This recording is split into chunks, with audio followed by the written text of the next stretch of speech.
Drunk. Am I the prettiest? Pawn's drunk. Am I the baddest mofo low down around this town? Pawn's drunk. Well, who am I? Pawn's drunk. Who am I? Pawn's drunk. I can't hear you. Pawn's drunk. AKA Mr. Moo Woo Shot himself. Of Harlem.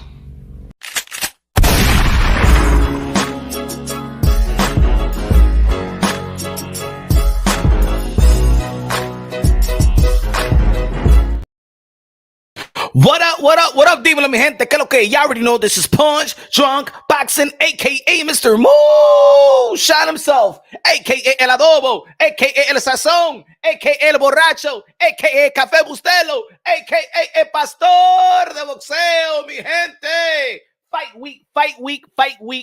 One of the most anticipated matchup in the sport of boxing. Two-division world champion, Devin the Dream Haney versus Ryan Garcia. Getting his first opportunity, getting his first crack at a world title by the age of 26 years old. Shout out to Devin Haney. Shout out to Ryan Garcia for making this fight come through fruition. And also shout out to Devin the Dream Haney in his recent interview actually stated that it was a 55-45 split. And he understands that Ryan Garcia is the one that, you know, he got the pay-per-view numbers, especially with Javante Tan Davis. He got the gate and things of that nature. And to make this fight happen, regardless if you were the champion, you know what I'm saying? He didn't let ego set in, and he got the fight. The same way he didn't let ego set in with George Kambosa, and he got the fight. So Devin the Dream Haney has done a wonderful job in taking less to become undisputed and taking less to get his money fight. Now, you know, remember when we was talking about this, Devin Haney and Shakur Stevenson, the 25%, and I was saying, and I was the one that probably one of the only channels that was actually stating that what was the 25%? Because if the 25% is more money than he's ever made in his whole career, he'll take the 25%. Almost like Devin Haney took the 45%, because that 45%, regardless if it's a 55-45, that 45% is going to give him the most money that he's ever made. I said ever spent, but ever made. Right?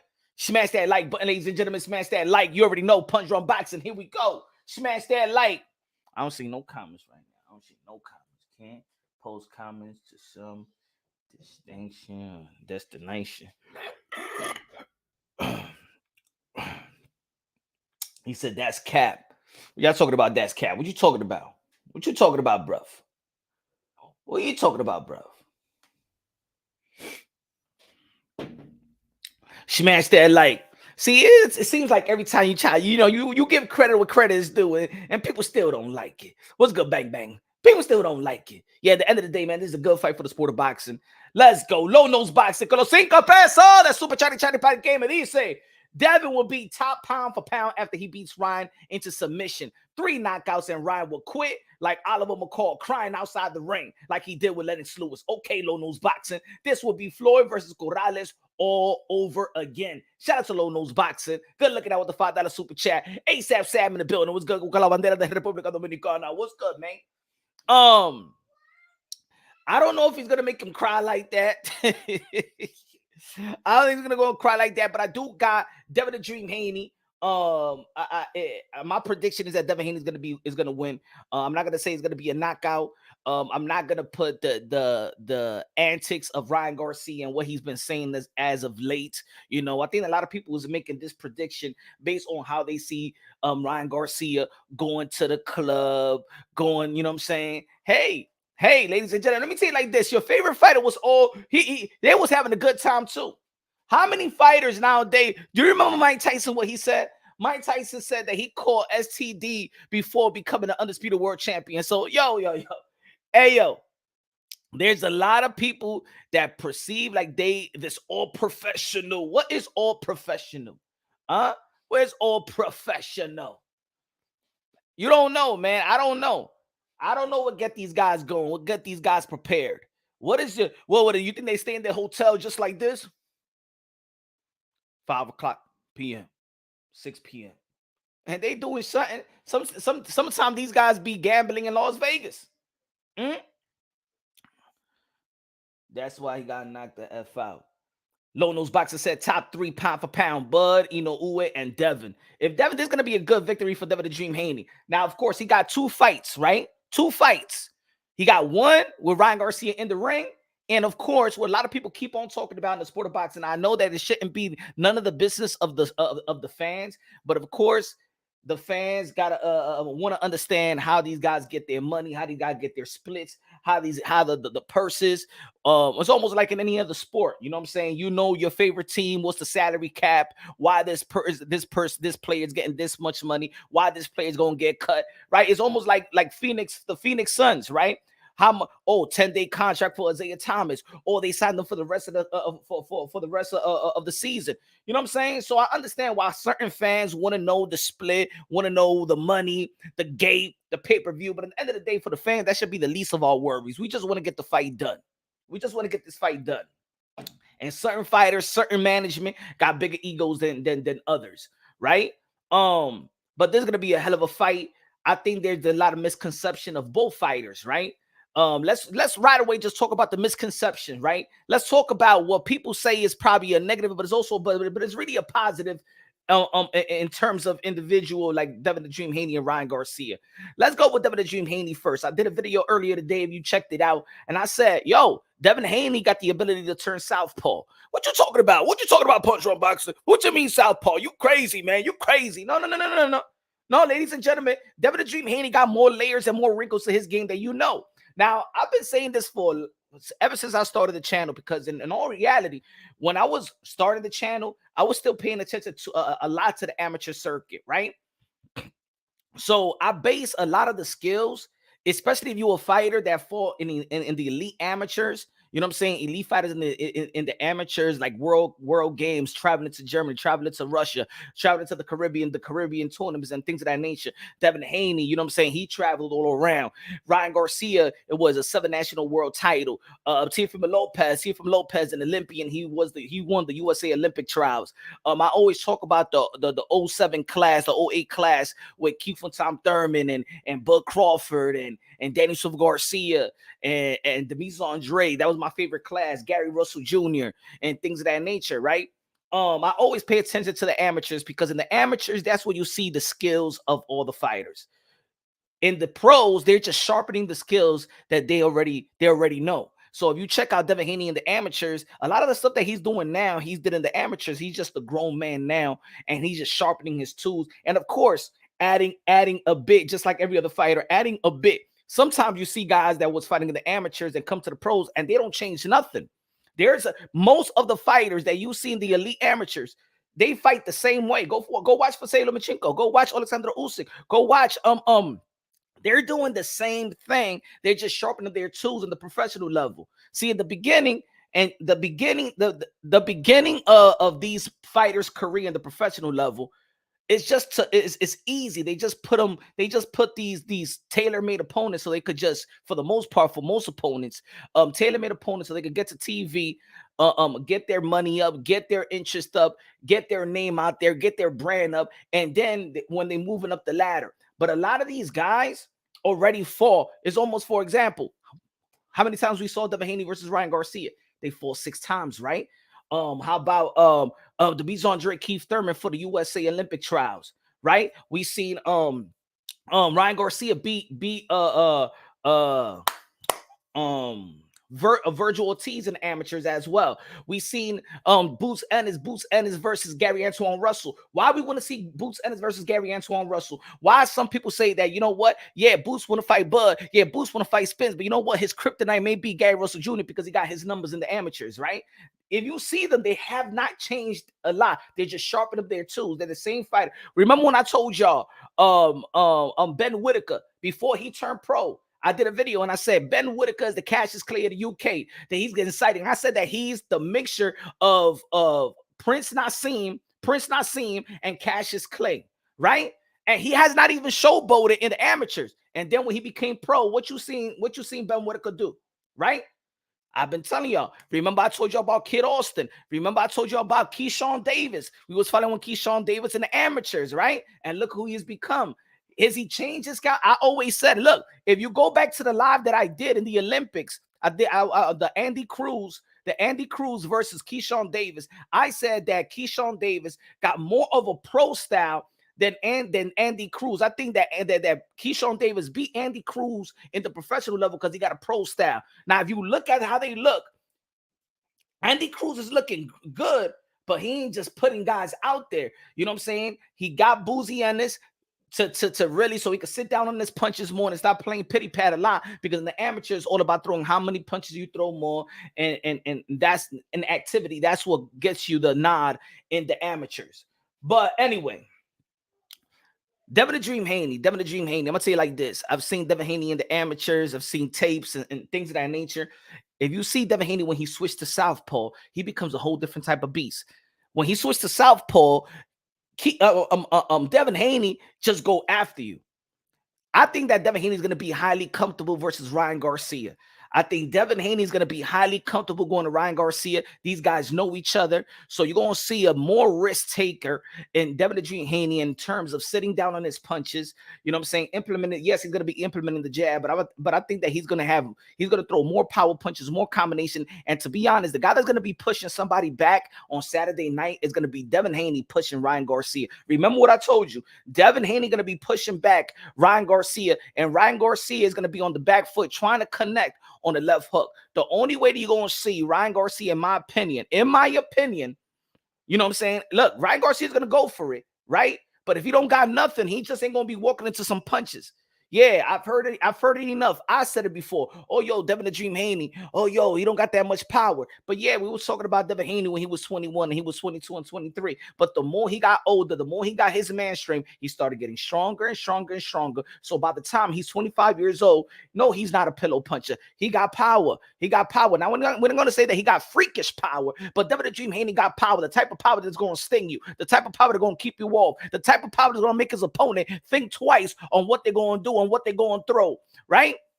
So Devin Haney, I believe structure-wise, in and out the ring is more structure than Ryan Garcia, in my opinion.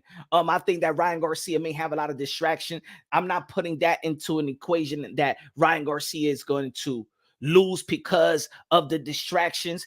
Remember, we was talking about that with Teofimo Lopez and Josh Taylor, right? A lot of people was talking about the distraction. A lot of people saying that his mind was not there. And then what happened? So, guys, you never know how these people are handling it. You think that you live in the life of Ryan Garcia. Ryan Garcia been living this celebrity life for a while now. So he got it. He got it more than what you think. He got it under control more than what you think. You know what I'm saying? A lot of these stuff is just tweets. It's not that he's actively doing a lot of things. It's not like he's actively protesting and going to a bunch of weight and you know, inserting a lot of energy, you know, going to these places. He's just doing this. This takes nothing. Oh my God, he's going wild. He's just going to Twitter space.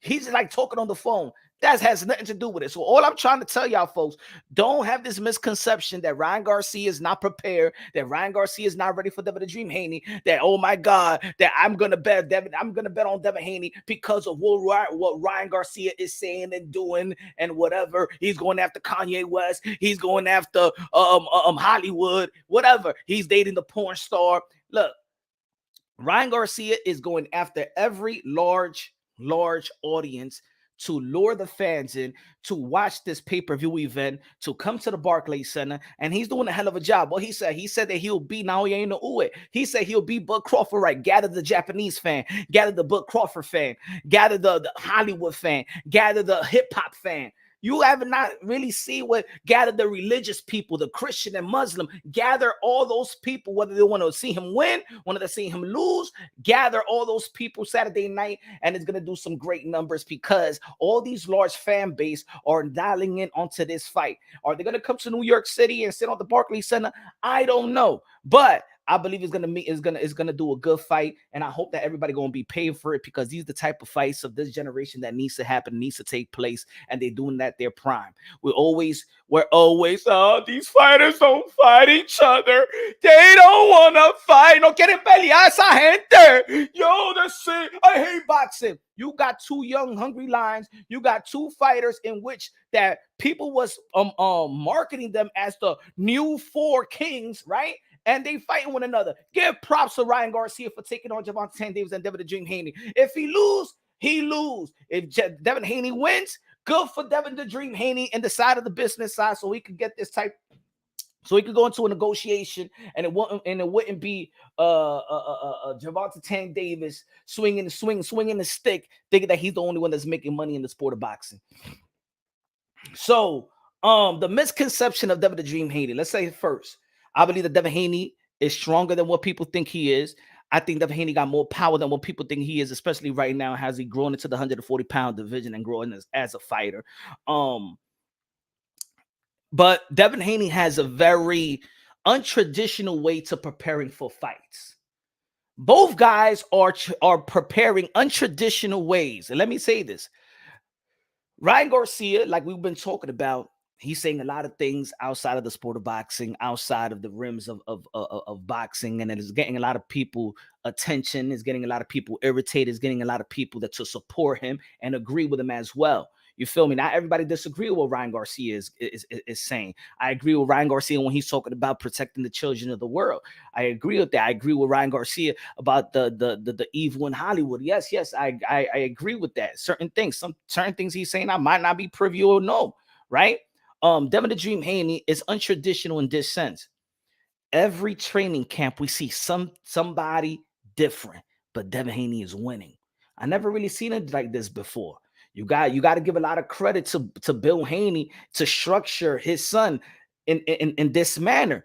You know, we talk about, you know, fighters changing trainers. How many trainers have we seen train Devin Haney leading up to a fight? How many trainers? We seen this training camp is got different people than the training camp of George Camboso. Got different from the training camp of Jorge Linares. Training, we had the Ben Davison, we had the Mickey Bay, we had the Mayweather seniors, we had the Cuban trainer. Yo, he goes everywhere, and he starts off his training camp with different personnels depending on the assignment on this opponent. That's very highly untraditional. Let me tell you like this: if Devin the Dream loses, nobody is talking about this because he's winning. But if he loses, in which I don't think he's going to lose versus Ryan Garcia, I got Ryan Garcia beating. I got Devin Haney beating Ryan Garcia. But if he loses, people now for the first time is really going to dial into why is Devin Haney having a bunch of trainers? This is the reason why he don't have no chemistry. This is the reason versus Vasily Lomachenko. He was actually telling his dad, like, he figured me out. What should I do? Because in all reality, yes, Bill Haney is the coordinator, but Bill Haney's not actually the trainer, right? Because you also want the person that actually train you to be in the corner with you. But they got something going that they're winning. They're winning. They got a winning formula, but it's highly untraditional, never seen before. And this is why Bill Haney is manager of the year 2023. But just like people could say, "Que lo que dímelo, Ralphie," the same way that people could say that, Ryan Garcia's acting is actually untraditional, the way that Devin Haney trains is actually untraditional as well. Look, remember versus George Camboso, they was going to have Zab Judas. Zab Judas' dad was in the corner, right? Every time we see somebody different doing the mid work, doing the pad work, and things of that nature, there's always different people around in preparation of Devin Haney, coaches in preparation for Devin Haney and to fight his next opponent. So that's going to be, I wouldn't like to see the chemistry in this fight, right? The misconception about Ryan Garcia, that Ryan Garcia just got a left hook. No, Ryan Garcia just don't got a left hook. That's just like being an idiot and stuff like that. Be like, oh, Deontay Wilder just got a right hand. No, Ryan Garcia just don't got a left hook. A lot of fighters that we dial into, or relevant fighters, or people that fighters that we know, they always have that one punch, right? Mike Tyson's uppercut, right? Oscar de la Hoya's left hook. We always talk about Oscar de la Hoya's left hook. We talked about Tito Trinidad left hook. We talk about the right hand of Floyd, even though that Floyd would have had everything, right? But there's always a punch that identify what a particular fighter. Smash that like button, ladies and gentlemen. Y'all already know we're doing the 30K giveaway, 30K giveaway, ladies and gentlemen. Also, a lucky subscriber is going to win 10K. A lucky member is going to win 20K. 20K. Become a member to the channel right now. We ain't playing around. Shout out to Charles Edo Cheese, Charles Edo Queso, the sponsor. We giving away to a lucky one. Lord knows Boxer said, Bill out in New York, stepping on the building like Snoop Dogg did when he came to NYC. B Diddy out here, big stepping season, ailing out everyone that don't fight them. Shout out to Bill Haney, man, stuff like that. Yeah, they ain't giving no damn media credential for the fight. They say that punch on boxing ain't enough. That what was the email? The email said, well, you know, we got a lot of media, partner media from Australia and Asia and America. They snubbed punch on boxing once again. I think that's gonna be my last time filing for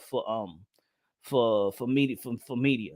I think they all robots. They just get the same people to go to these shows. They don't give a damn about the work.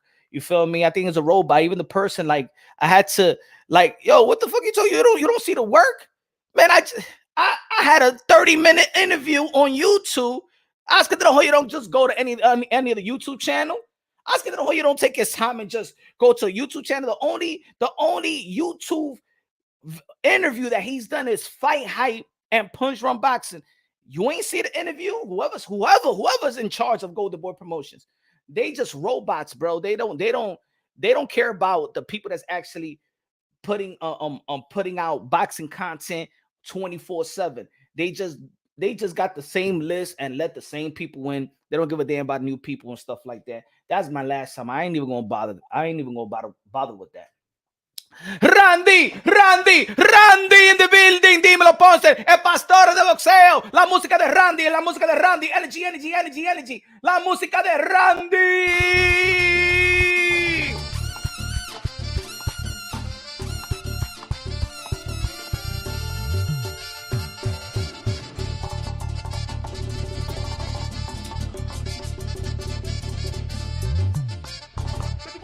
Randy. Vamos, mi gente. Energy. DJ Camelo, Alice Sensation, págame la música. Yankee thing, my friend.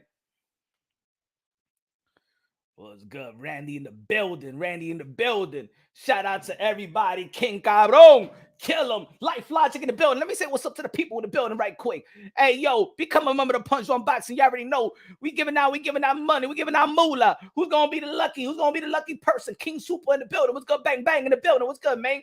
Four in the building, Ralph in the building. What's good, man? Let's go.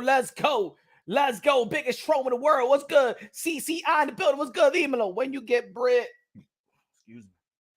He said, when you get bread like that, you have the spot everywhere, man. Leaves you great content creators, at least the real ones to make ish happen. No me dejaron. They don't want me over there. What happened? This New York City, my city. I know that no media credential for Ponte Drunk boxing. I was gonna go to the boxing center. What's your problem with me? You don't like the truth? You don't like the way I talk? You don't like the rawness? You don't like the realness? Get the fuck out of my city. Como que no hable de Dios. I'm gonna go to the Barclays Center. Le voy a decir así mismito. No media credential for me, Ponte Drunk. Get the fuck out of my city. Like Canelo Álvarez so Dimitri Andre, okay? What happened? Hate it? You don't offer no payday anyway.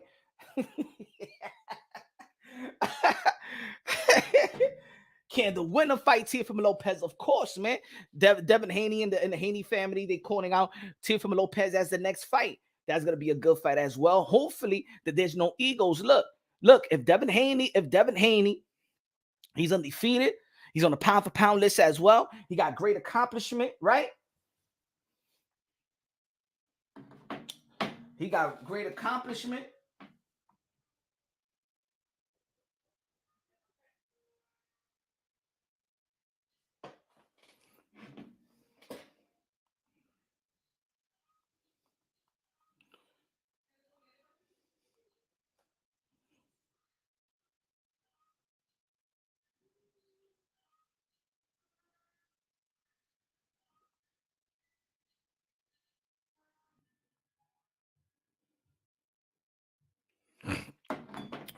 Farmhand in the building. What's good, Farmhand?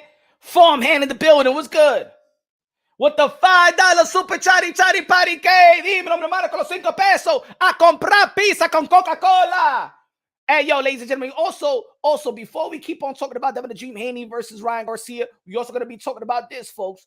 We also going to be talking about the back and forth of Shakur Stevenson and Gervonta Tank Davis. Shakur Stevenson called Gervonta Tank Davis a 30-year-old prospect. He said 30-year-old prospect, hyped off them punching bags he beat. If he was really like that, I would have been his first option, but he rather fight cuz who ducked me. Okay, Shakur Stevenson going at Gervonta Tank Davis, calling him a 30-year-old prospect, calling him a JV belt holder, calling him, he called them your nail polish, your lime green purse wearing. Yeah, he said all of that. I think they put white out on the tweet, but he said all of that. He said all of that. That's what he said. That's what he said. He said 30-year-old prospect, your junior varsity belt holder, your nail polish wearing. Remember, Flo Mayweather like talking to people with nail polish. No wonder I haven't seen Flo Mayweather with Gervonta Tank Davis. You remember when Flo Mayweather told that dude in the arena that I don't talk to men with nail polish? No wonder I haven't seen Flo Mayweather talking to Gervonta Tank Davis for a while. He don't like dudes with nail polish. And then the lime green purse and stuff like that. The choking baby mama going rival. That's your course Stevenson saying. Yo, los bases con los 2 pesos de super Chari Pari que a comprar papita y trapo fantasy porque eso es lo que da los 2 pesos. He said Tack and Shakur had a trilogy already on Twitter. I don't care. A lot, right?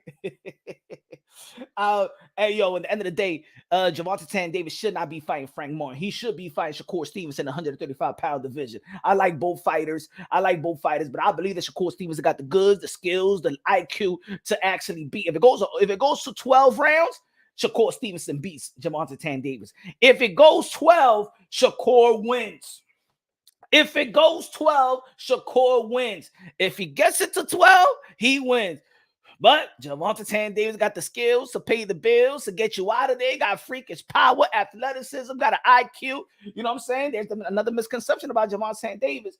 He got a good IQ. Don't waste no movement. Don't waste no punches. The most accurate power puncher, counter puncher in the sport of boxing today is Gervonta Tank Davis. But where is the elite? Where's the elite? Where's the resume? Where's the eye-popping opponent? Yeah, there's certain victories that Gervonta Tank Davis got that has aged well. The Mario Barrios beating Yordanis Ugas, that aged well. The Pitbull Cruz beat, not really the Pitbull Cruz. A lot of people talking about that aged well, but he only beat the guy that it's 2 fighters that fought that Gervonta Tank Davis beat.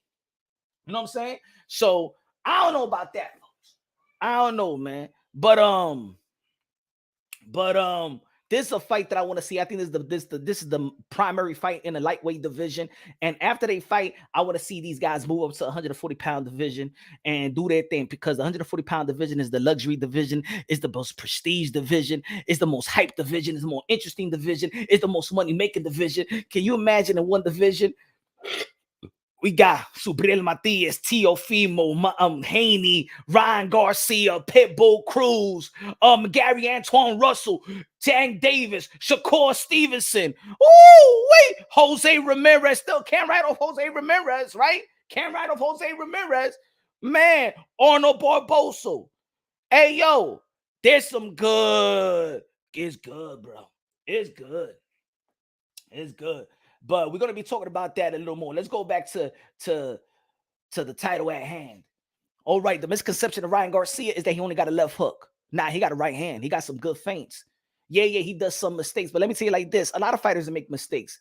Not every fighter is a perfect fighter. Yes, Flo Mayweather got a perfect resume, but not every fighter is perfect. Every fighter could get got if the opponent knows how to neutralize his opponent. Knows how to neutralize the opponent. If the opponent is smart enough to make fight time adjustments. There's some good fighters that can make an adjustment to go on a rematch. They lose out, they get a rematch, and then they regroup. They go back to the drawing board and then beat the guy. I'm gonna give you an example. Jamal Charlo is good, really good, to go back to the drawing board, get that rematch with Brian Castano, and stop him. Jamal Charlo is good to go back to the drawing board, get that rematch with Tony Harrison, and get him out of there. But greatness are fighters that can make timely adjustments in that ring. Flo Mayweather, he can make timely adjustment in that fight. That's what great timely adjustment in that fight. Greatness. You feel me? That's the difference between timely adjustments, right? In the fight. Anthony Joshua, good fighter. Went back to the drawing board after Andy Ruiz got the rematch, regroup, let me box a little more, and boom, you got that guy resold. But he don't got that greatness. He don't got that greatness to make that timely adjustment versus Andy Ruiz in that fight. I said Andy Ruiz. You know what I'm talking about. So, I think what's good. Rap Star Boxing Night is a voice of the UK, London, bruv. Shout out to Manchester, Liverpool, everybody, North London, East London, Sheffield. What's good? We're gonna be talking about the excellency. We're gonna be talking about the excellency doing this thing, humbling every promoter. I told you, my friend, that I am their master. I am their genius. I am their orchestrator to regroup and rebuild their sport or boxing. I would have Berterbian versus Bilbao, not separated it. I would have Deontay Wilder versus the big man from Japan. China. Sorry, Japan. Not you. From China. I would have Raymond Ford. They had a great outing in the 12th round. Digging down, digging deep, and beating the shit out of his opponent. I am the man. I would have Frank Warren and Eddie Hearn come together as one and make some fights. I am the excellency, my friend. These bitch ass niggas like Al Heyman and Baba Rim, and Oscar De La Hoya. Why they don't work with me? Why they don't fight with me? Put this fight together. Why they don't come over here and put this fight together? Then the excellency is running circles around these promoters. Can you imagine if we get Gervonta Tank Davis versus Shakur Stevenson, Devin Haney versus Teofimo Lopez, Subriel Matias, Pitbull Cruz in the same day? Come on, excellency. You could do it. Can you imagine that? Hey, yo, Canelo Alvarez versus David Benavidez. Co-main event. Devin Haney versus Teofimo Lopez. Gervonta Tank Davis versus Shakur Stevenson. And Matias versus Pitbull Cruz. I think the excellency could do it. Hey, yo, I'm gonna tell you like this. Hey, yo, the boxing world, we get too spoiled, bro. I don't get Rafak Bam Bam Boogie. This is the way that I speak. Get that fuck out of here if you don't like it.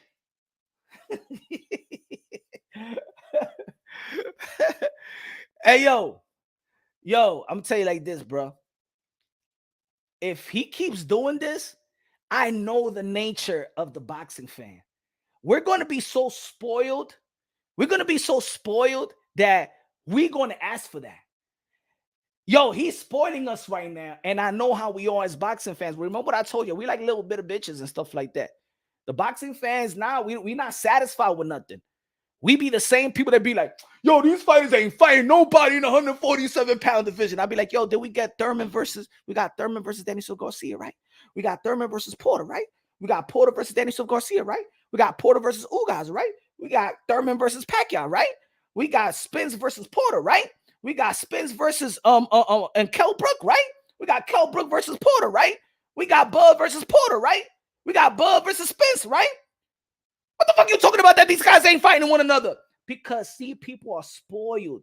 You guys forget. Huh? Who Shakur Stevenson? This Shakur Stevenson didn't fight Oscar Valdez that beat the boogeyman. Remember that Miguel Burchell had the same type of aura as Matias has today. Oscar Valdez beat Miguel Burchell. He went to Mexico. They threw a parade for Oscar Valdez. Oscar Valdez had a hard fight with Cansocial that people thought that Cansocial beat Oscar Valdez. But guess what? Shakur Stevenson beat Oscar Valdez and Cansocial and Jamel Herring and Cansocial. Also, there's a lot of people that felt like he beat Navarrete. So Cansocial is a good-ass fighter. So Shakur Stevenson being a three-division world champion is a good-ass resume. But we forget, he ain't fighting nobody. One performance versus Eduardo de los Santos. That's it. He's garbage. I don't want to see him. Now we spoiled, bro. So the excellency is doing a hell of a job. But you know what? He's gonna be spoiled. We're gonna act like little spoiled brats. I'm gonna say it like this: after this event with the Bavor and the Bavor versus Baturbiev, but better be whatever you want to pronounce it. Y'all gonna be like only one. If he does Canelo Alvarez and David Benavidez, y'all gonna be like, but that's it. Who's on the undercard, bro? Come on, excellency. I remember when you used to stack them all up, man. But anyway, hey, let's push for it. Let's push for it. You don't got to give us no Ferraris. We ain't asking for that. Like Javante Tandy was asking the excellency for 2 Ferraris. Gervonta David, you think that you're going to hustle that hustler? Huh? That you want 2 Ferraris for me to talk to you? Who the fuck is you? You fucking midget.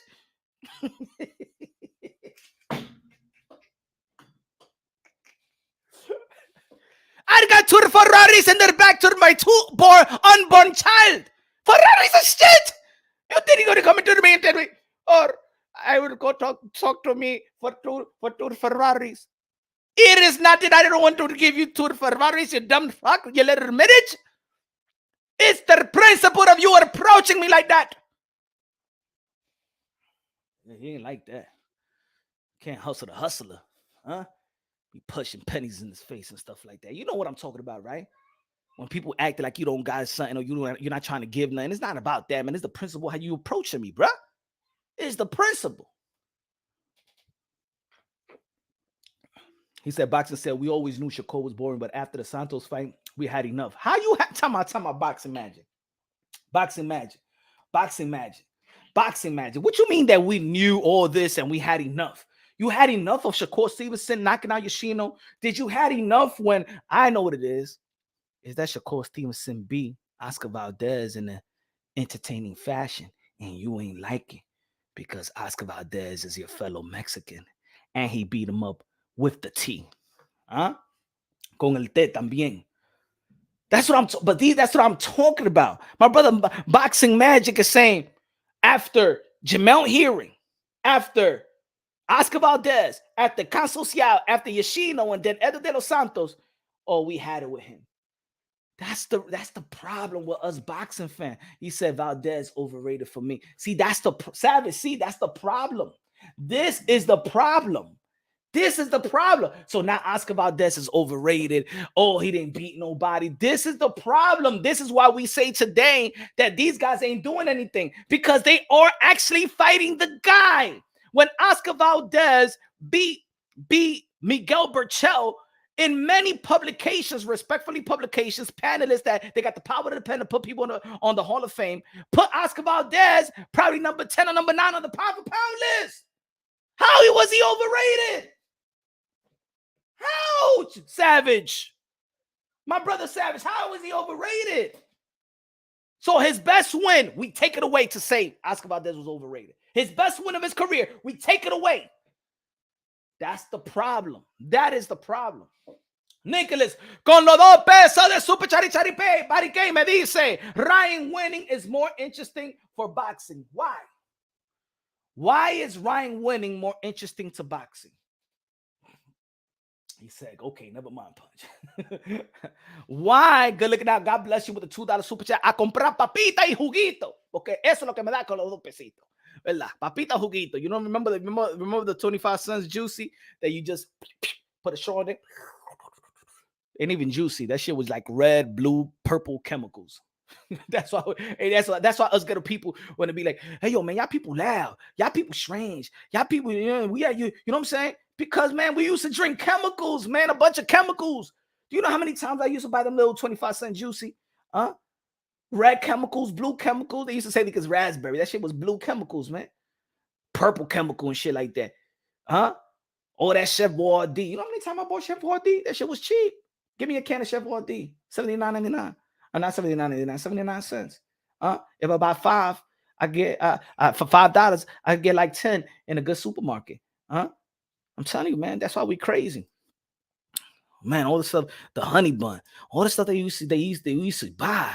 Potato chip. We remember potato chip used to be lunch. You remember that potato chip used to be our lunch? Huh?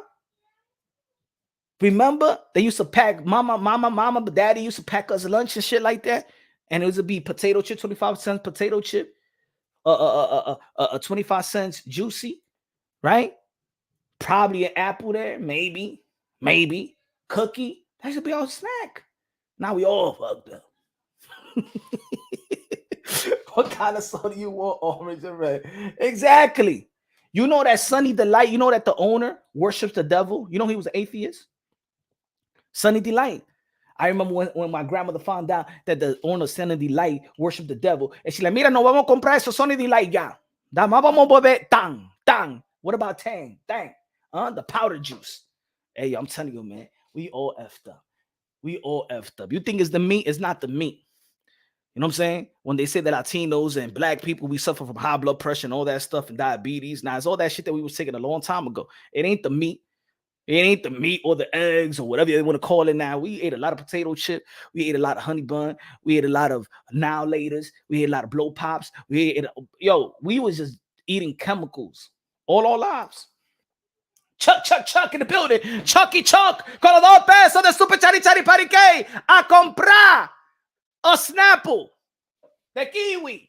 Boxing needs to do better than UFC this week. It needs to. We gotta support. We can't fire stick nothing. If you fire stick, you're gonna get a fire stick up your way. if you fire stick the fight, you're gonna get a fire stick up yours, man. Some bum, a fire stick, a bum from Times Square. Fast food, processed food, ain't food. That shit is crack. I'm gonna tell you the truth. That's crack. That's the new drug. I'm more scared of processed food than crack. I'll be serious. I'm more scared of processed food than crack. And the corn nuts. For real. Crack. Hey, yo, you saw what Flavor Flav said? Flavor Flav said that he spent $2,400 a day on crack. He's 62 years old. He looked pretty good to me. Huh? Crack ain't doing it. He did crack for 18 years. And you all right? But these processed food, that's the new drug. That's the fentanyl. It's processed food. Huh? Shit, so we can't. It's just easy to get.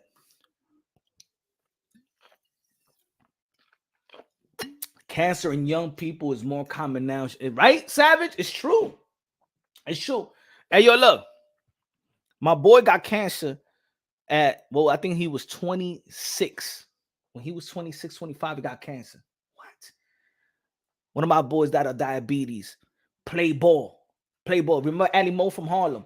Died of diabetes. Man, young, play all the time. You know what I'm saying? Like Anthony.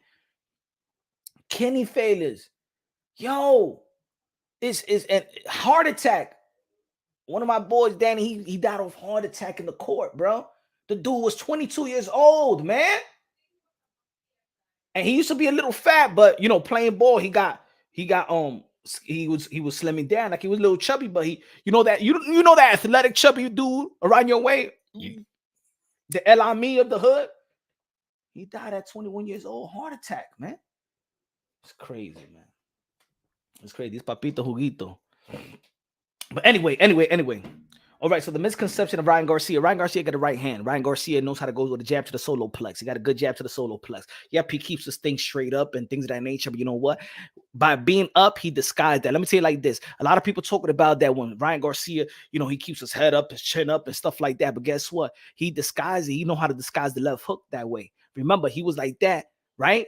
How everybody's always critiquing him, that he always has his chin up, head up, you know what I'm saying, not defensively sound, and then he'll give you that eye coordination, think that he's gonna land the left hook up top, and then lands a left hook to the body and retires Luke Campbell. See, so there's a gift, there's pros and cons to Ryan Garcia's style. And I said this before, the reason why Ryan Garcia could do certain things like that, he can't do it all the time depending on the opponent. The reason he could do things like that is because Ryan Garcia got God-given ability in terms of got a blessing of having the speed that he has, right? The speed allows him to take the type of risk and to be how you say not to be what's the word? Discipline on the defensive end. You feel me? It's almost like Roy Jones Jr. Roy Jones Jr. is my favorite fighter all time, right? But he did a lot of undisciplined things because of the God-given ability of his speed and power.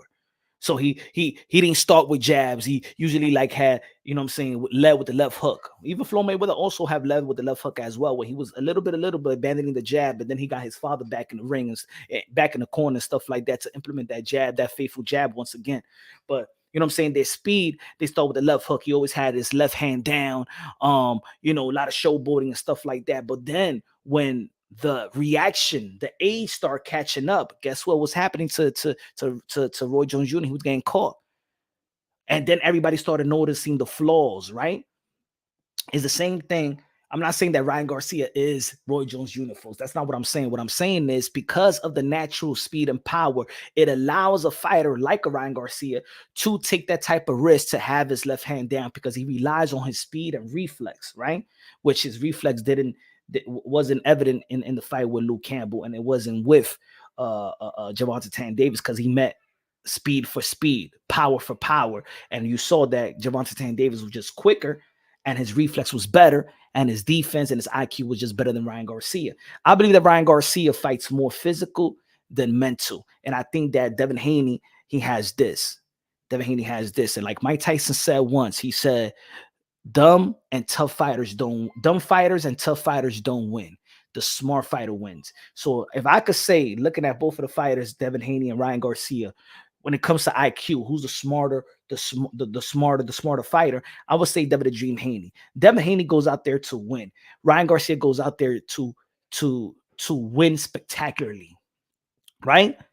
And there's a difference. Even the fans have noticed. We expect a entertaining fight from Ryan Garcia. We don't expect it from Devin Haney, especially now. You know what I'm saying? So Devin Haney don't have that type of pressure to perform to the level of entertainment anymore. He's accomplished. He's done a lot of things in the sport of boxing by the age of 25, more than Ryan Garcia. But when we look at Ryan Garcia, he needs his skills and his natural gift. We give the expectation that we want to see entertainment. I'm gonna give you an example. When Devin Haney beat Regis Prograis, well, I'm not gonna say, just let's say when Devin Haney beat George Kambosos, Regis Prograis, right? He just win. We already know that Devin Haney is not this type of fighter. You know what I'm saying? To entertain, to be entertaining. He got a winning style. He cares about him winning. He doesn't care about entertaining you. He cares about winning and getting the job done. Now, we expect Ryan Garcia. This is why Ryan Garcia, a lot of criticism went on Ryan Garcia after his fight with Oscar Duarte Jr. Even though that he knocked the dude out in the 8th round, there was way more criticism. If you didn't know who Ryan Garcia was and you didn't see the fight and you just in social media and they're talking Ryan Garcia, you would have thought that Ryan Garcia lost to Oscar Duarte Jr. because the criticism was so much. You didn't even know that if he won. It's almost like Shakur Stevenson. The criticism was so much that people forgot that he became a 3-division world champion versus Ed De Los Santos at the age of 25.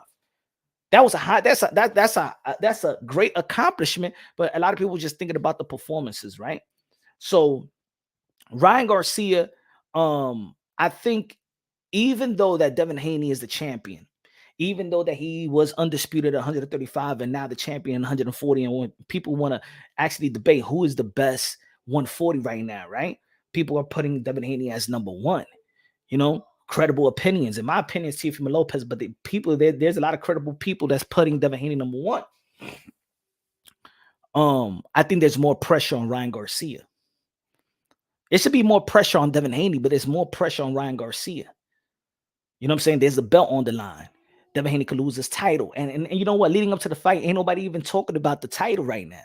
Everybody just talking about the antics of Ryan Garcia, what he's seen or out the ring. Devin Haney slapping Ryan Garcia. Ryan Garcia calling him Bill Pimp and the disrespect. I have yet heard people say that, wow, this is going to be the first opportunity for Ryan Garcia to become a world champion. It's going to be Ryan Garcia's first opportunity to become world champion. How much does it mean to him? Is he serious enough? Is he doing his due diligence in the in training, or did he do, because already there's no more training, but did he do his thing in camp to prepare for him to become a world champion? Did he had a world champion type of camp? Is Derrick James, because there's people that saying, well, Derrick James it wasn't here earlier this weekend. What how is Derrick James gonna how is he training Ryan Garcia? If do you think that Derrick James took control, or does Derrick James just want his 10%? Derrick James right now as a trainer is losing clients. He already lost Earl the True Spins. He lost Jamel Charlo. Yes, Jamel Charlo is not going to be training with Derrick James. He lost Anthony Joshua. And I think that Ryan Garcia went to Derrick James more for hype than really trying to gain chemistry. I think that Ryan Garcia went to Derrick James because Derrick James was the hot trainer. Pause. You feel me? And I think that Ryan Garcia should have gone to a trainer, in my opinion, that is going to give him things that the wrinkles that he needs to add to his game or polish more. And I think movement was one of the things that I felt that Ryan Garcia needed. And I don't see that Derrick James taught that to the likes of the Frank Martins, the likes of Earl Spins. I think that even Jamel Charlo had to get Joan Guzman to implement that type of movement and still have that type of power. Joan Guzman. I think that Derrick James does very good in being a stationary fighter, implementing it to be stationary, the Mexican style, because Derrick James come from a Mexican style background. He was coached by a Mexican. He's in Texas, so Derrick James got a Mexican style teaching, and I just think that, in my opinion, Ryan Garcia needed movement more than anything else, because I think he's going to need movement this fight. I think that Devin Haney is going to be pushing him back. The misconception of Devin the Dream Haney is that he's not strong. I think that Devin Haney's body structure right now is very, very strong. I don't see people pushing Devin Haney around. But also, I just think the punching power on the inside, I think that Devin Haney still needs his leverage. Yes, he connected some body punches versus Lomachenko, but it wasn't pushing Lomachenko back. It wasn't like Devin Haney. It wasn't like Teofimo Lopez, when Teofimo Lopez was in the first half of the fight, was jabbing, was throwing them right hands to Lomachenko's solo plex. You saw Lomachenko on the outside and moving around and stuff like that. With Devin Haney, he had no choice but to go to the body, because of course Lomachenko did a hell of a job in neutralizing his jab, but we saw also Devin Haney go to another bag and go to the body. So we got to credit Devin the Dream Haney. Don't be mad at the judges if you had Devin Haney losing. So for say Lomachenko, at the end of the day, I think the fight lived up to the moment, lived up to the title. It was checkmate, and it actually was a great, wonderful chess match by two fighters. That I would like to see a rematch in the future if Lomachenko's winning to move up to the 140-pound division, but I don't think that's gonna happen. But I think the misconception of Devin Haney is that people think that he's weak. I don't think that he's weak. I think that he's getting stronger and stronger, fight by fight. He doesn't have no type of distractions. Have you noticed that most of these fighters got baby mama drama? You know what I'm saying? Before they signed the fight, Ryan Garcia had little baby mama drama saying that he's gonna have a divorce and stuff like that. See, that's one thing about Devin Haney. Devin Haney don't have no kids, and I'm not saying that kids is bad. Kids is good, but what I'm saying that Devin Haney don't have the type of distraction like other fighters. Let's not forget that Gervonta Tank Davis is getting in trouble because of women problems, right? Let's not forget to leading up to the fight with George Camboso, Tio had women problems, right? Everything was public there, right? Let's not forget that I'm not gonna say women. Shakur Stevens don't got no woman problems and stuff like that, but he did have that little scuffle in Miami. And you know what I'm saying? He did have that little scuffle in Miami. I just think that Devin Haney don't have that distraction outside of the ring, what keeps him so 100% focused inside the ring, and the management. And look, another thing. Not only that there's some of these guys got women problems, Devin Haney also don't got no promoter or manager problems. So his business is right. His lifestyle was right. He don't have no drama outside the ring. So his mind and his energy is fully focused in boxing. We could see that even having women problems put these guys on the shelf. Jamal Charlo, Tank Davis. We saw the mind with Teofimo Lopez when he was going through, right? Ryan Garcia, you feel me? Remember, he needed to take a break, and then he went on a getaway with baby mama and stuff like that, where people was thinking that, oh, well, I thought you was injured, or I thought whatever and stuff like that. He needed to get his mind right, you know. Also, Ryan Garcia had problem with his promotional company. Teofimo Lopez had problems with Top Rank. Ryan Garcia had problem with Golden Boy. Gervonta Tank Davis had problem with Mayweather Promotions. Shakur Stevens is going to be a free agent. He don't got no problems, but he's going to be a free agent, right? Devin Haney don't have no problems with management, with promoters, nothing. He don't have a problem with Matchroom Boxing. He didn't have no problem with Top Rank. He don't have no problem with Golden Boy Promotions. His father runs his career, doing a hell of a job, manager of the year and stuff like that. So I think that Devin Haney is just not his skills, but I think that he just everything outside of Devin Haney, everything is working out the way it should for a fighter. It has taken all the pressure off. It takes all the pressure. Give me one sec.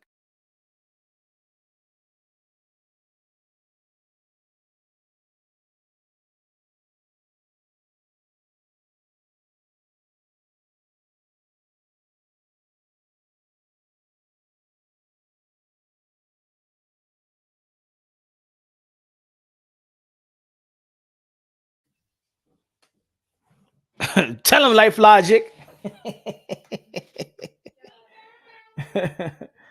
Haney has big problems. He ain't pop a balloon in 5 years. Matias keeps him up at night. Haney has big problems. He ain't pop a balloon in 5 years. He haven't lost in 5 years too. Bang bang boogie. So let's you know, because I've been critical about his power as well, but never been critical about his winning style, his winning ways. He wins. I just want to be entertained, but he wins. But the same thing, if he don't pop a balloon in 5 years, if he ain't popping people, if he don't got that power, what has the opponent done? What has the opponent done to Devin Haney? Why they not walking through Devin Haney? Why Linares ain't walking through Devin Haney? Why is Jojo Diaz not walking through Devin Haney? Why is Camboso not walking through Devin Haney? Hey, yo, Tio was giving some harsh shots at George Camboso, even in the first round. Even in the first round. First round, then poop. He was walking through some shots. Wasn't he?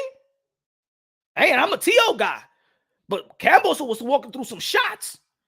Since the first round, he was walking. And then he got put down in the 10th round and walking through it.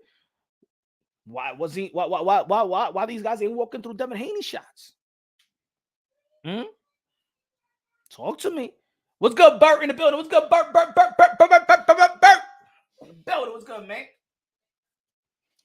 A lot of people said the same thing about Floyd Mayweather. And I don't want to compare no Floyd Mayweather and Devin the Dream Haney, but I'm just saying that a lot of people were saying, yo, Floyd Mayweather's a pillow puncher. All right, so walk through Floyd Mayweather. Walk through him. Walk through him. Walk through Devin Haney. Walk through him. Walk through him. You know what I'm saying? So it's something else that Devin Haney got. He got wrinkles to his game. He got more than just a jab. He got a great jab. But we also seen the jab get neutralized by Jojo Diaz Lomachenko, right? But he got a good right hand. You know how to set up the right hand like he did versus Regis Prograis. You know how to tap the solo plex. You know how to pivot right back into the middle of the ring. He got some good defense, got a good polished defense, right? He's faced different type of styles from southpaw, short, from bangers and stuff like that. He's faced them, good veterans, good sparring sessions he has. You know what I'm saying? Go to a lot of gyms. Hey, yo, Devin the Dream Haney is still grinding like if he was on the come up. It's almost like Shakur Stevenson. Shakur Stevenson was out here in Philadelphia, and sparring with Henry La Bazooka Cedinho Martinez. Shakur Stevenson out here with Boots Ennis. Shakur Stevenson going to be probably sparring with Boots Ennis. He's sparring with Henry, and he's going to be sparring probably with Andy Cruz. Can you imagine all the work? He just finished sparring that several days ago with Bud Crawford. This man is working. That's why this man is sharp. He's sharp, bro. I'm telling you. I think Shakur Stevenson beats Tank. Matias runs out the ring.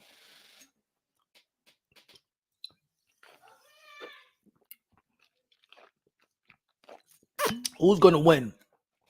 I hope the ref don't let Haney get away with excessive holding. I hope that Ryan Garcia know how to punch off the clinch. You know who was great punching off the clinch? Roy Jones Jr. Roy Jones Jr. You couldn't just clinch him. You know why? Because he'd be like, bang, bang, bang, bang, bang.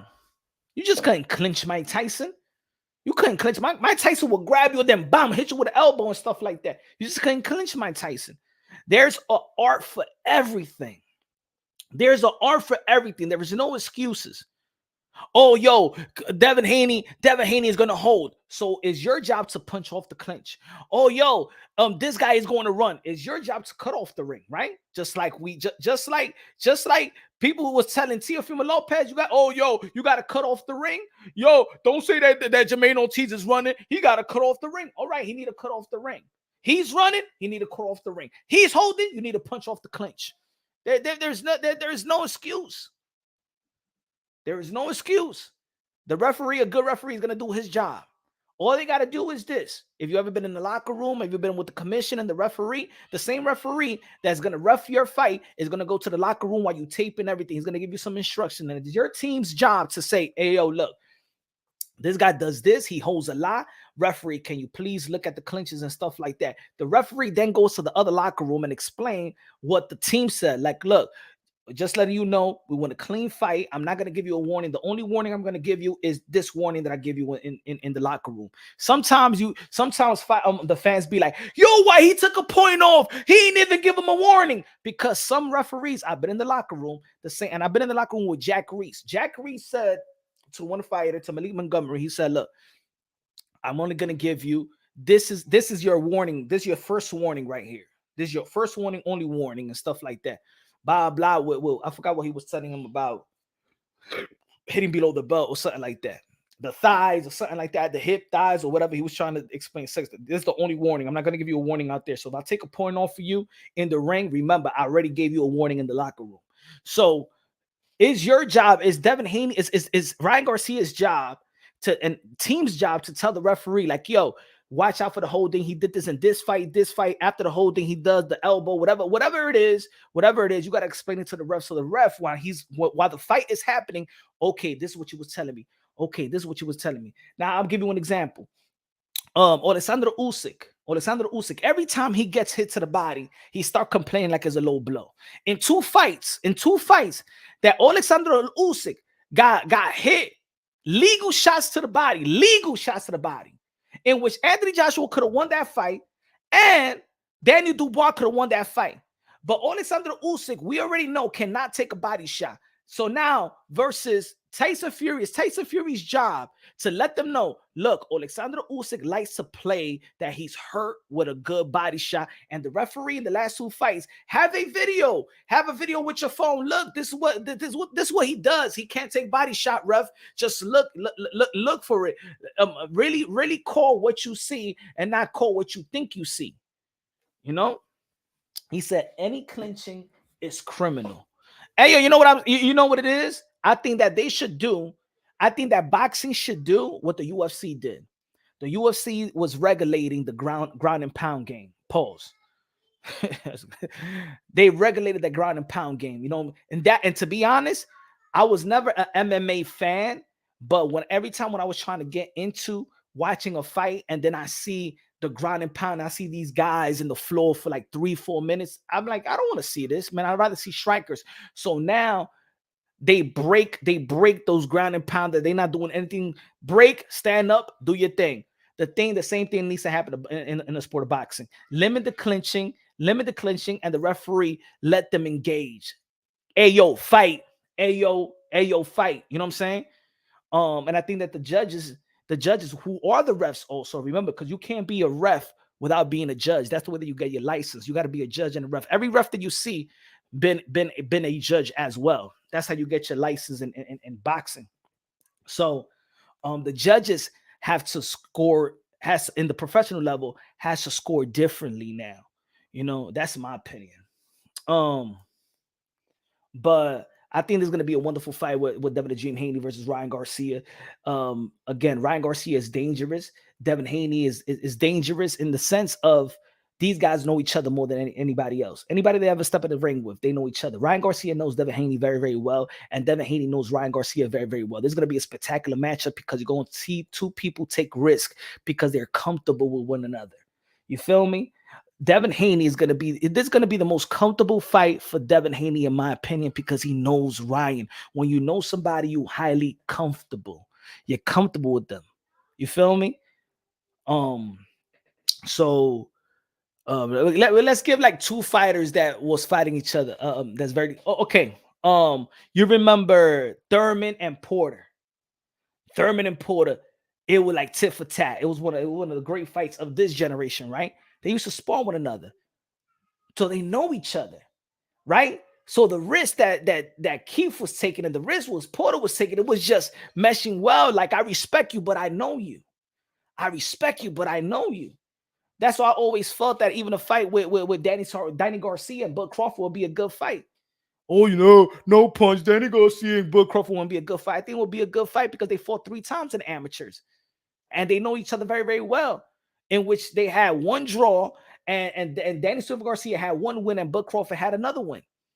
I wanted to see that fight because, again, like I told you in the beginning of the live, I pay attention to the amateur. I was an amateur head, so I see a lot of these fights. The same reason why I'm saying that Devin Haney is going to turn southpaw is because he did it in the amateurs. And when he did it in the amateurs, I put the video up, man. He dropped dudes, and I'm gonna say like this: in the amateurs, when a guy threw the left hook,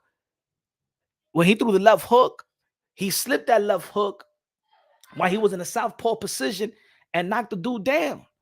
So I know what Devin Haney could do. Devin, look, I'm gonna tell you like this: there's certain fighters that has not even given you their A game yet. I said that about Gervonta Tank Davis a long time ago. I said, yo, Gervonta Tank Davis, man, I'm gonna tell you, he got man footwork, yo. Y'all talking about these? He got footwork. I seen in the amateurs.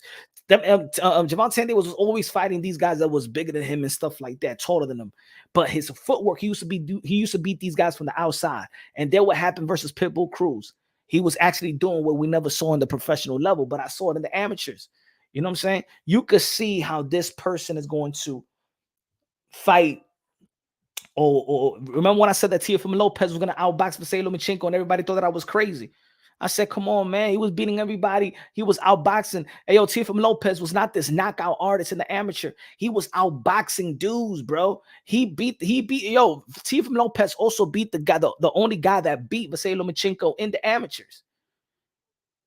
Teofimo Lopez, he the one that ran through the USA Olympic trial. Do you know how? Yo, let me tell you like this. Winning the USA Olympic trial is harder than all the first 15, 12, 17 fights of these professional careers. That's easy work. That's easy work. But to win the Olympic trials, that's hard. To reach the Olympic and win the Olympic trial, it's hard. Everybody knows that. That shit ain't easy. Let's not forget that Demise Andre winning the Olympic trial had to go through Keith and Tom Thurman to win the Olympic trial. Yo, I'm telling you, it's tough. It's tough, especially in America.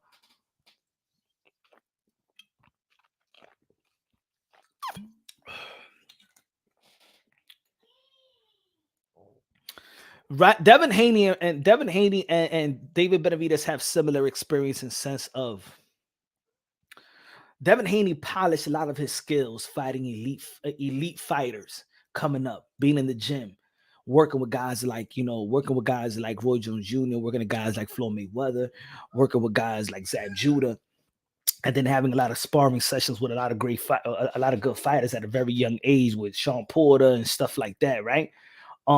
Same thing with David Benavidez. David Benavidez was sparring with the likes of Triple G. You know what I'm saying? I think he sparred with Bivol and stuff like that. He sparred with a lot of fighters. He was made in the gym. He got these guys are gym rats. Devin Haney is a gym rat. Shakur Stevenson's a gym rat. David Benavidez is a gym rat. Some of these guys get polished in the amateur circuit, right? 150, 200 amateur bouts. The reason why Gervonta Tank Davis is a sharp fighter, he has almost 250 amateur bouts. You feel me? What you think? You think that this is that when he became pro, that's all amateur skills. All these guys is amateur skills. The same thing you see Ryan Garcia do now is the same thing he was doing in the amateur. The same thing you see Devin Haney do now is what they did in the amateur. That's what they're doing. In the professional level, they just sharpen up the skills that they already have. They already learned everything. So in the professional level, at the highest level, is yes, you're gonna get better. You're gonna better. It's hard to add, but you're gonna get better. You're gonna get stronger because you're a man now, and you're not a boy in the amateur.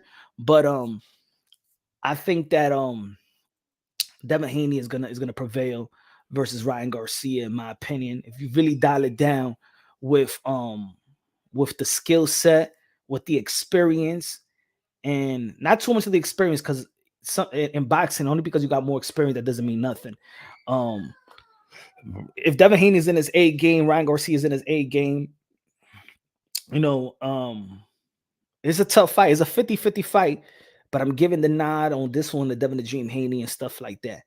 What Ryan Garcia could do different is really try to bully Devin the Dream Haney and make him fight in a short, close range.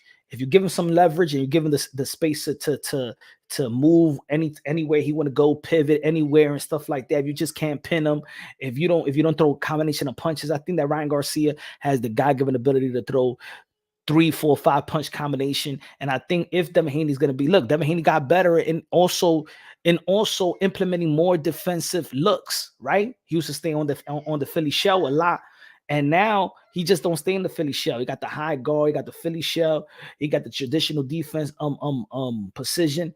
So he's also he's just not giving you new looks in the offensive end. He's giving you looks in the defensive end. Both of these guys got good feints.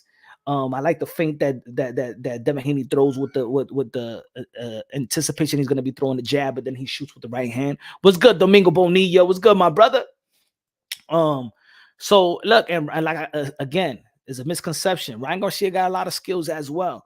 Ryan Garcia got a good feint. Ryan Garcia got an underrated right hand. Ryan Garcia knows how to go to the body. Devin Haney now is starting to go to the body and stuff like that. Let's see if it's going to work versus a Ryan Garcia. Jackie Hernandez, la reina de boxeo in the building. Jackie. What's good, Jackie? So this is going to be a good fight.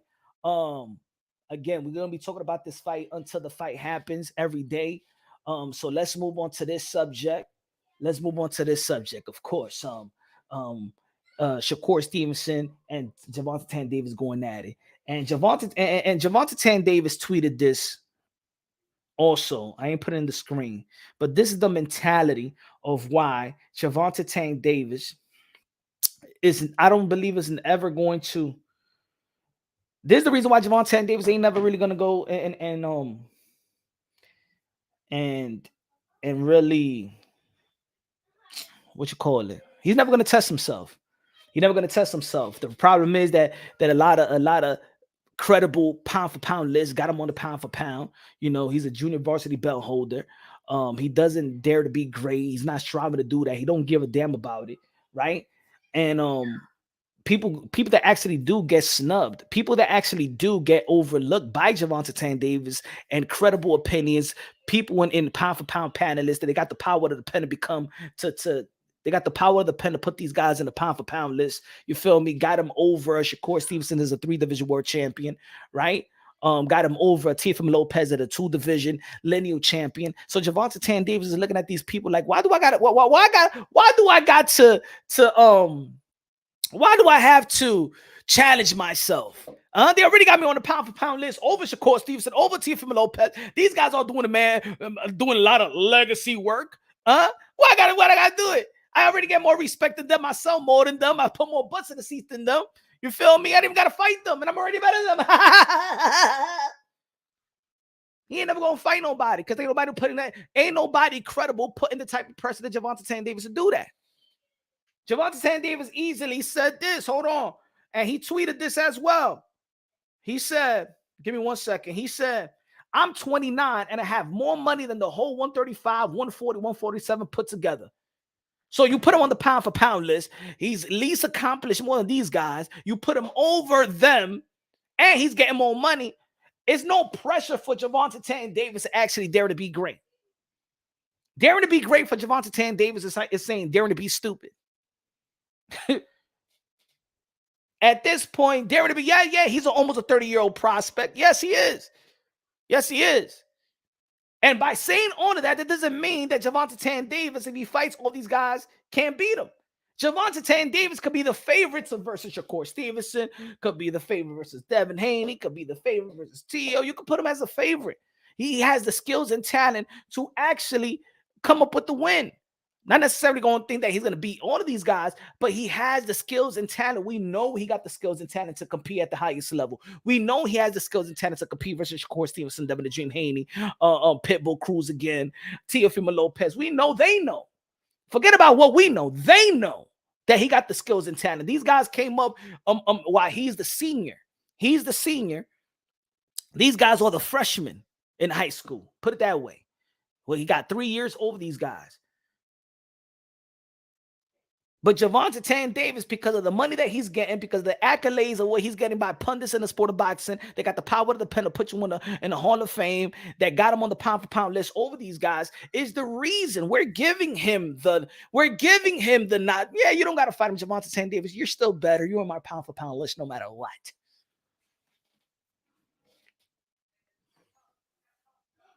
What is going to make Gervonta Tank Davis and his team put him in the ring with who we feel is a pound for pound or an elite fighter? Why is Gervonta, put it this way, look, why would Gervonta Tank Davis fight T.O.? Y'all got him, look, ESPN, Ring Magazine, got Gervonta Tank Davis on the pound for pound list over Teofimo Lopez. Gervonta Tank Davis put more butts in the seats. Gervonta Tank Davis got more pay-per-view. Does it make any sense for Gervonta Tank Davis to fight Teofimo Lopez? He's looking at it, why do I have to? I'm getting more respect than man as a fighter, and I got more money than him as a fighter. What is he going to provide for me? I don't want no damn belt.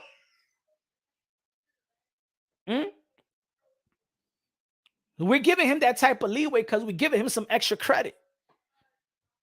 You pundits are also enabling the way that Gervonta Tank Davis think.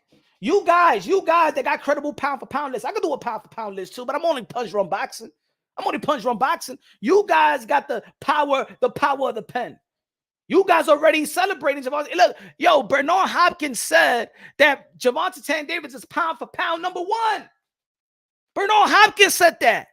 One of the credible voices, one of the most relevant voices in the sport of boxing. One of them, he already said that Gervonta Tank Davis is pound for pound number one. If I'm already pound for pound number one, and I got all the money, and I put all the butts in the seats, and I got all the pay-per-view buys and stuff like that, why do I need to risk all of that? For what?